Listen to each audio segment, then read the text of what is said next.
yule ambaye anapita changamoto ya roho ya kukataliwa. Roho ya kukataliwa hii ni roho ambaye inatenda kazi kwa watu wengi sana. Haya mambo nazungumza ni mambo ya rohoni kabisa, ni mambo ya msaada kwa watu. Unakuta ni mtu ulipozaliwa, kabla hujazaliwa, ulipokuwa uko tumboni mwa mama yako, kuna maneno yalianza kutamkwa pale kabla hujatoka.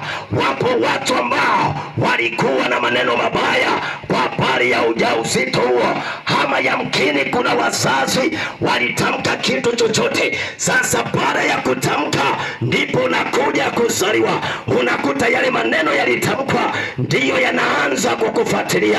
Umefikisha miaka 20, mazingira yamekukataa, watu wamekukataa, biashara imekukataa, unaishi maisha ya kugangana. Hii ni roho ambayo iko hai na inatenda kazi kwa watu. Kwa hiyo siku hizi 5 tutapata neema ya kuwasaidia watu ambao wanapita hiyo hali. Kama unabarikiwa sema amina.